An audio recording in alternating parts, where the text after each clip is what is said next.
Yes. The answer is yes, they do. If you have enough money. What's up, everybody? Welcome to Montage, where we talk tech and personal finance. I'm your host, Kyle. And maybe you're joining me on this pleasant day because you're already familiar with Dave Ramsey and his 7 baby steps toward financial freedom. He made them popular along with his book, The Total Money Makeover, which has had outstanding success and for good reason. But maybe you're joining me because you're trying to figure out, do these baby steps even work? And how well do they work? And what are the drawbacks? Or neither, you just saw a chocolate YouTube man and wanted to support by squishing the like button. Thank you.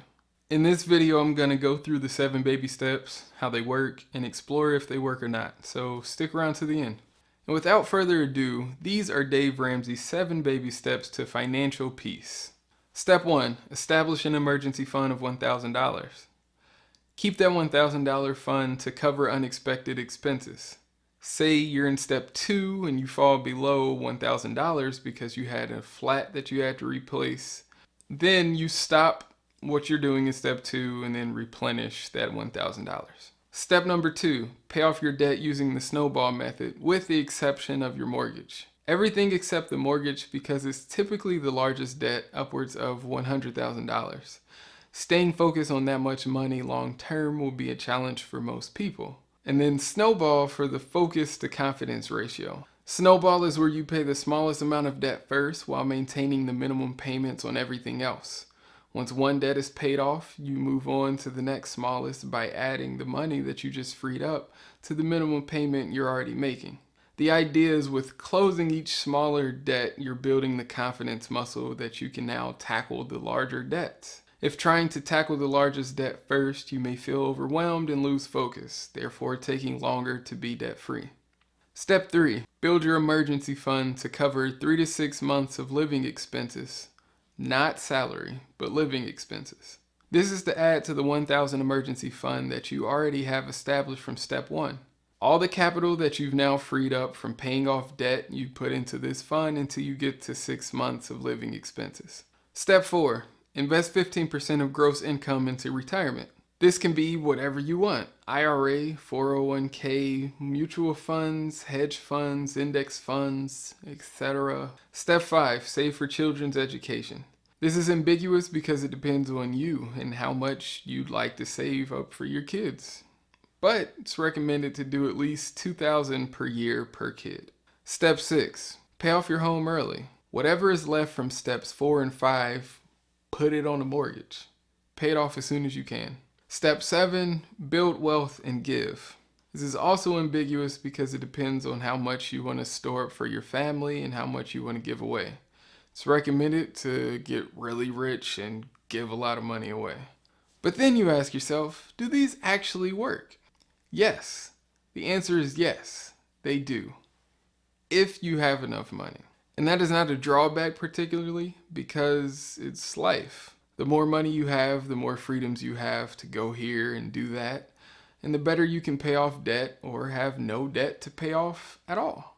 So these steps aren't just steps to follow to never worry about money again. They hold some ambiguity as stated earlier, but it's really a template for changing your mindset on how you view and spend your money. These steps are all about building your wealth as quickly as possible, doing so by compartmentalizing every stage so that you hyper-focus on one area at a time. In other words, putting all of your eggs in one basket or step until it is complete. Although steps 4, 5, and 6 are done simultaneously. It is believed that this will get you done with your goals faster and build you a bigger cash cow than if you were to try to do everything simultaneously. Sounds insane, right? But here I'm going to go to an example in Excel because I like Excel and I make spreadsheets all the time to help me visualize what I'm going to do with my finances. If you've been following along, then you know I like to make up characters. So we have Yusuf here who is netting $48,000 annually. He's 25 years old. And again, this is a get out of debt model. He doesn't have any kids and he's renting an apartment. So Steps 5 and 6 do not apply to him. And I'm also leaving step 7 out, but again, this is just a get out of debt model. So Yusuf, he's doing pretty well for himself. He developed his own 5-year plan to get out of debt, and this is a traditional way of spreading everything out, trying to get it all done simultaneously. And if you see here, he has an entertainment fee of $400 because he's spending $100 a month just going out, hanging out with friends, and that's a lot of money. He's got $150 going into savings and $170 going into retirement. And after that total of 5 years, he will have $9,000 and $10,200 respectively.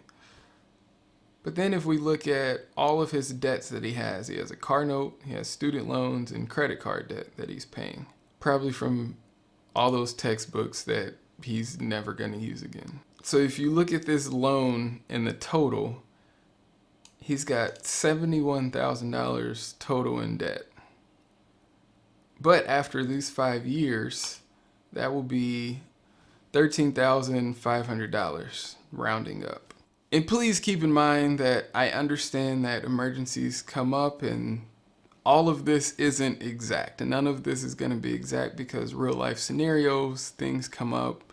You have money that you have to spend for this and that, for X, Y, and Z. But then you can't put all that towards a debt every month consistently for 3 years or 5 years for that matter. But now if we scroll over to what Yusuf would do in 5 years under the 7 baby steps, this is what it would look like. So all his debt payments are the same, but now that he's taking more of a Dave Ramsey approach, he's looking at his budget in a more unique way. So now he's seeing that maybe he's paying for things that he doesn't need to be spending money on. So he cuts his HBO account. He stops his savings in retirement per baby steps 1 and 2.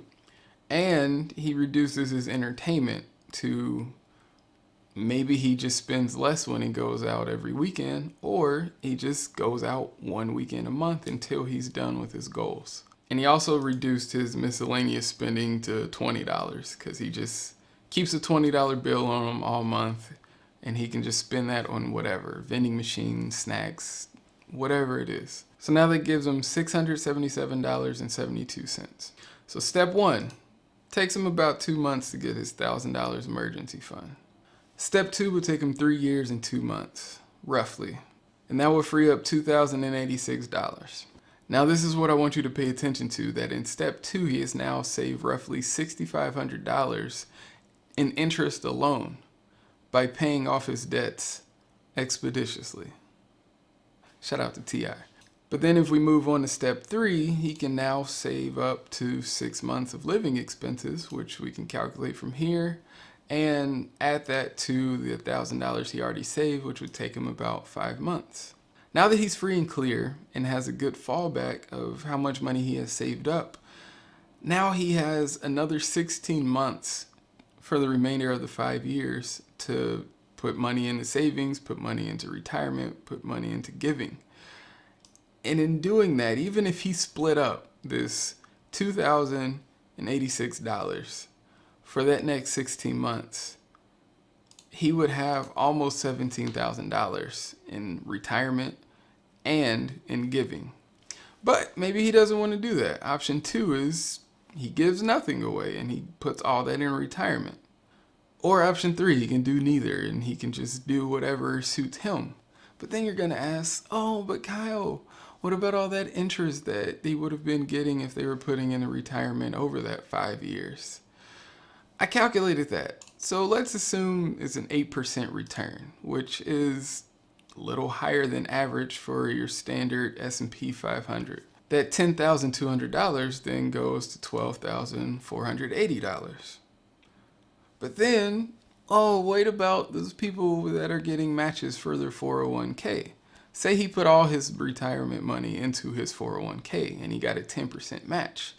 Now, I have never seen a company do 10% match, at least not a company I've worked for. If you know those out there, holla at your boy, slide it in the comments. But if you got a 10% match on his $170 every month, plus the 8% interest, that's still only $13,728.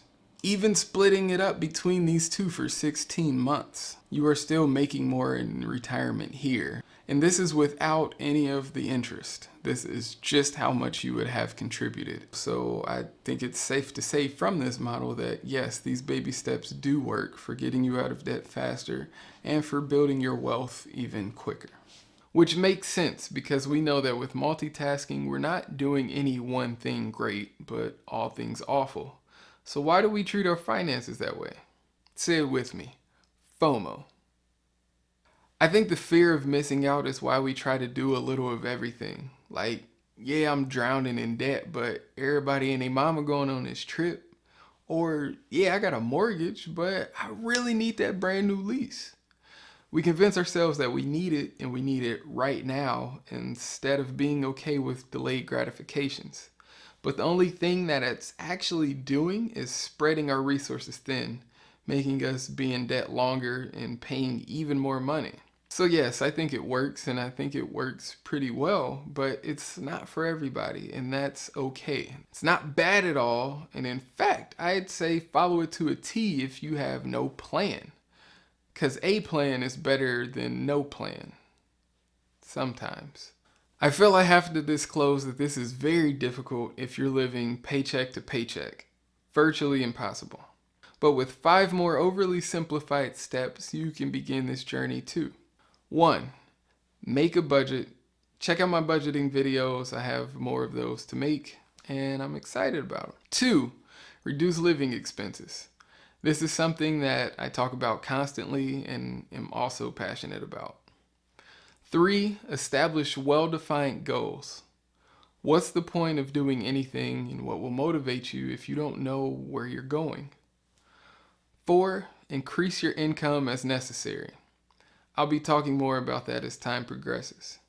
And 5, be sure to subscribe and hit the bell notification so you're the first to know when I post my next finance video discussing when these baby steps don't work. Also be sure to check out my tech videos because I can't get that one out. Also be sure to check out my tech videos because I'm interested in all kind of things. Thus, this is called Master of None. I am your host, Kyle.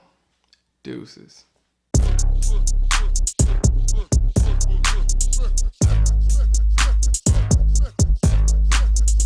Is the elephant heavy? I'm coming back, baby.